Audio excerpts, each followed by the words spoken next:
ಮಾತಾಡಿ. ನಮ್ಮ ಮಕ್ಕಳ ಮರಿನ್ ಕರ್ಕೊಂಡು ನಾವು ಆದೋನಾಗ ಬಸ್ ಹತ್ತಿದ್ವಿ ಸರ್. ನಾವು ಅಲ್ಲಿ ಬಸ್ ಹತ್ತಿ ಮತ್ತೆ ಹೊಸಪೇಟೆಗೆ ಇಳಿದ್ವಿ. ಎಲ್ಲ ಬಳ್ಳಾರಿಯಾಗ ಇಳಿದ್ವಿ. 7-8 ಬ್ಯಾಗ್ಗಳಾಗ ಅದೊಂದ್ ಬ್ಯಾಗ್ ಮ್ಯಾಲ ಹಾಕಿ ಮರ್ತ್ಬಿಟ್ಟಿದ್ವಿ. ಅವಾಗ ಆಟೋ ಇಳಿದ್ಮೇಲೆ ನೋಡ್ಕೊಂಡ್ರೆ ಆ ಬ್ಯಾಗ್ ಸಿಗ್ಲಿಲ್ಲ. ಮತ್ತೆ ಬಸ್ ಸ್ಟ್ಯಾಂಡ್ಗೆ ಹೋದ್ವಿ. ಆಮೇಲೆ ನಮ್ಮ ಮನೆ ಮಗ ಇದ್ದಂಗ ನಮ್ಮ ಮನೆಗ್ ತಂದೆ ಸಮಾನ ಇವ್ರು ಕೇಳ್ಕೊಂಡ್ರೆ, ಅಮ್ಮ ಯಾಕೆ ನಿನ್ ಬಾಧೆ ಬೀಳ್ತಿ, ಬಾ ಹೋಗೋಣ ಅಂತಂದ್ ಹೇಳಿ ಎಲ್ಲಾರನು ಕೇಳ್ಕೊಂಡು ಎಲ್ಲಾರನ್ನ ಹೇಳ್ಕೊಂಡು ಇಲ್ಲಿವರೆಗೂ ನಮ್ ಕರ್ಕೊಂಡ್ ಬಂದಾರ.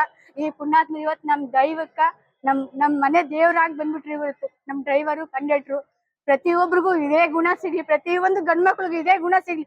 ಯಾವ ತಾಯಿದು 10 ರೂಪಾಯಿ ಸಿಕ್ಕಿ ಕೂಡ ತಗೋಬಾರ್ದು.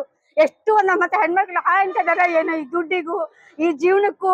ಗಂಡ್ಮಕ್ಳು ಮನೆ ಗಂಡನೂ ಇಲ್ಲ, ಗಂಡ್ಮಕ್ಳು ಇಲ್ಲ, ಹೆಣ್ಮಕ್ಳು ಹಿಡ್ಕೊಂಡು ಜೀವನ ಮಾಡಿ ರೋಡಿನ ಮೇಲೆ ಬಜ್ಜಿ ವ್ಯಾಪಾರ ಮಾಡ್ತಾ ಇದೀನಿ. ನಮ್ಮಂತರ್ಗೆ ಪ್ರತಿ ಒಬ್ರು ನಿಮ್ಮಂತ ಗಂಡ್ಮಕ್ಳು ಪ್ರತಿ ಒಬ್ರು ಹುಡ್ಬೇಕಂತ ಭಗವಂತನ ಕೇಳ್ತೀನಿ. ಭಗವಂತ ನಿಮ್ ದೃಷ್ಟಿಯಲ್ಲಿ ನಿಮ್ ಸೃಷ್ಟಿಯಲ್ಲಿ ಆ ಭಗವಂತನೇ ಕಾಣ್ಬೇಕು ಸರ್. ಚಾನ್ಸ್ ಅಲ್ಲ, ಜೀವನ ಪರಿ ನಿಮ್ಗೆ ನನ್ ಋಣಾಗಿ ನನ್ನ ಕುಟುಂಬ. ಸರ್, ನಮ್ಮ ತಾಯಿಯವರು ಇವತ್ತ ಬಂಗಾರನ ಕಳ್ಕೊಂಡು ಅವರು ಜೀವನ ಕಳ್ಕೋಬೇಕೆಂಬ ಸ್ಥಿತಿಯಲ್ಲಿತ್ತು. ಇವತ್ತಿನಿಂದಲೇ ನಮ್ಮ ತಾಯಿಯವರು ಜೀವನ ಕಳ್ಕೋಬೇಕೆಂಬ ಸ್ಥಿತಿಯಲ್ಲಿತ್ತು. ಅಂತ ಮೂಮೆಂಟ್ ಅಲ್ಲಿ ಬಂದು ನಮ್ಮ ಅಗ್ದಿ ದೇವರ ಮುಖಾಂತರ, ಇವ್ರು ಕಂಡಕ್ಟರ್ ದೇವರು ನಮ್ಮ ದೇವರಾದಂಗಾಗಿ ನಾವು ಇವ್ರ ಮುಖಾಂತರ ನಾವು ನಮ್ಮ ವಸ್ತುನ ನಾವು ಕೆಲಸ ಮಾಡಿದ್ದೀವಿ.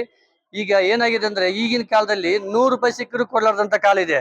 ಅಂತದ್ರಲ್ಲಿ 3 ಲಕ್ಷ ಬೆಲೆ ಬಾಳ್ತಕ್ಕಂತ ನಮ್ಮ ಕಂಡಕ್ಟರ್ ಡ್ರೈವರ್ಗಳು, ನಮ್ಮ ಸಿಬ್ಬಂದಿಯ ನಮ್ಮ ವರ್ಕರ್ಸ್ ಎಲ್ಲರೂ ನಮ್ಗೆ ಹೆಲ್ಪ್ ಮಾಡಿದ್ದಾರೆ. ಅದರಿಂದ ನಾವು ನಮ್ಮ ವಸ್ತುಗಳನ್ನು ತಗೊಂಡಿದ್ದೀವಿ. ಸಿಕ್ಕಂತ ವಸ್ತು ನಾವು ಪುನಃ ಕೊಂಡ್ಕೊಂಡಂಗಾಗಿದೆ, ತಗೊಂಡಿದ್ದೀವಿ. ಈಗ ಗೌರ್ಮೆಂಟ್ ಸರ್ಕಾರಕ್ಕೆ ಬಸ್ ಫ್ರೀ ಮಾಡಿ ಕಂಡಕ್ಟರ್ ದೇವರ ಪರಿಸ್ಥಿತಿ ಹೆಂಗಿದೆ ಅಂದ್ರೆ, ಅಗದಿ ಯಾಕಾರ ಡ್ಯೂಟಿ ಮಾಡ್ತು ಬಂಬ ಲೆಕ್ಕಕ್ಕೆ ಬಂದಿದೆ. ಅಷ್ಟು ಬೇಸತ್ತು. ಇವ್ರ ಕಷ್ಟ ಸುಖ, ನಮ್ಮ ಬಸ್ ಸ್ಟ್ಯಾಂಡ್ ಇದ್ರಿಗೆ ನನ್ನ ಅಂಗಡಿ ಇರೋದು, ಇವ್ರ ಕಷ್ಟ ಸುಖ ನನಗೆ ಗೊತ್ತಿದೆ, ಎಷ್ಟು ತ್ರಾಸ ಇದೆ ಅಂತೇಳಿ. ಈ ಬಸ್ ಫ್ರೀ ಮಾಡಿ ಹೆಣ್ಮಕ್ಳು ಎಷ್ಟು ಒದ್ದಾಡಿ ಇವ್ರ ಕಷ್ಟನ ಯಾರು ಕೇಳಾರ್ದಂಗಾಗಿದೆ. ಅಧಿಕಾರಿಗಳು ರಾಜಕಾರಣಿಗಳು ಏನೋ ತೀರ್ಮಾನ ಮಾಡಿ ಬಿಟ್ರು, ಬಟ್ ಇವ್ರ ಕಷ್ಟ ಸುಖ ಅಲ್ಲಿ ವರ್ಕರು ಹೆಂಗಿದೆ ಎಂಬುದು ಯಾರು ಹೇಳ್ತಾ ಇಲ್ಲ. ಗಂಡು ಮಕ್ಕಳಿಗೆ ಬೆಲೆ ಇಲ್ದಂಗಾಗಿದೆ, ಹೆಣ್ಮಕ್ಳು ಅಷ್ಟು ಮುಂದುವರೆದು ಮಾಡ್ತಿದ್ದಾರೆ. ಆದ್ರೂ ಇದು ಫ್ರೀ ಅಂತಕ್ಕಂಥದ್ದು ಬಹಳ ಅನಾಹುತ ಆಗಿದೆ, ಎಲ್ಲರಿಗೂ ತೊಂದರೆ ಆಗಿದೆ. ಈಗ ಕೆಲವೊಂದು ಕಂಡಕ್ಟರ್ ಡ್ರೈವರ್ಗಳಿಗೂ ಬಹಳ ತೊಂದರೆ ಆಗಿದೆ. ಇವ್ರು ಬಹಳ ಕೇರ್ಲೆಸ್ ಆಗಿ ನೋಡ್ತಾ ಇದ್ದಾರೆ.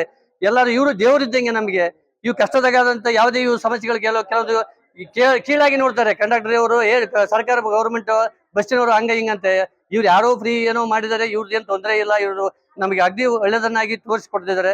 ಇವತ್ತಿಲ್ಲಿ ಯಾರು ಕಂಡಕ್ಟರ್ ಬಗ್ಗೆ ಡ್ರೈವರ್ ಬಗ್ಗೆ ಯಾರು ಕೀಳಾಗಿ ಮಾತಾಡಬೇಡಿ. ದಯವಿಟ್ಟು ಇವರು ದೇವರಿದ್ದಂಗೆ ನಮ್ಮನ್ನ ಸೇಫ್ಟಾಗಿ ತಲುಪಿಸ್ತಾರೆ. ಇಂಥ ಅನಾಹುತಕ್ಕೂ ನಮಗೆ ಸದಾ ಚಿರೋಣಿ ಆಗಿರ್ತಾರೆ. ಇವತ್ತು ನೋಡ್ರಿ, 3 ಲಕ್ಷ ಬೆಲೆ ಬಾಳ್ತಕ್ಕಂಥ ವಸ್ತು ಯಾವ್ದೇ ಆಗ್ಲಿ ಬಸ್ ನಾವು ಅಕಸ್ಮಾತ್ ಕಸ್ಟಮರ್ ತಗೊಂಡು ಹೋಗಿ ಅಂತೇಳಿ ಅವರೇ ತಗೊಂಡು ಬಚ್ಚಿಟ್ಕೊಂಡಿದ್ರೆ ನಾವೇನು ಮಾಡಕ್ ಆಗ್ತಿದ್ದಿಲ್ಲ. ಇವತ್ತಿಲ್ಲ, ಅದು ಅನ್ಯಾಯ ಮಾಡಬಾರ್ದು, ನಮ್ಗೆ ಒಳ್ಳೇದೇ ಮಾಡ್ಬೇಕೆಂಬ ಉದ್ದೇಶಕ್ಕೆ 3 ಲಕ್ಷ ಬೆಲೆ ಬಾಳ್ತಕ್ಕಂಥ ಗೋಲ್ಡ್ ಅಥವಾ ಚಿನ್ನನ ನಮ್ಗ ಸೇಫ್ಟಿಗೆ ತಿಳಿಸಿದ್ದಾರೆ. ಇವ್ರಿಗೆ ನಾವು ಎಷ್ಟು ಚಿರಋಣಿ, ಎಷ್ಟು ನಾವು ವಂದನೆಗಳು ಹೇಳಿದ್ರು ಕಮ್ಮಿನೇ ಸರ್ ನಮ್ಗೆ. ಹಿಂಗಾಗಿ ಇವ್ರ ಬಗ್ಗೆ ಯಾರು ಕೇಳಾಗಿ ಮಾತಾಡಬೇಡಿ. ಎಲ್ಲ ಕಂಡಕ್ಟರ್ ಅವರು ಒಂದೇ ರೀತಿ ಇರೋದಿಲ್ಲ. ದಯವಿಟ್ಟು ಇವ್ರಿಗೆ ಯಾವತ್ತಿಗೂ ನಾವು ಅನುಕೂಲವಾಗಿ ಹೊಂದಿಕೊಂಡು ಹೋಗಬೇಕು. ನಮ್ಮ ಪ್ರಾಮಾಣಿಕ ಸಿಬ್ಬಂದಿ KSRTC ಸಿಬ್ಬಂದಿಗಳಿಗೆ ಎಲ್ಲರಿಗೂ ವಂದನೆಗಳು, ಜೈ ಎಂದು ಹೇಳುತ್ತಾ ನಾವು ಕೈ ಮುಗಿದು ಕೇಳ್ತಾ ಇದ್ದೀವಿ.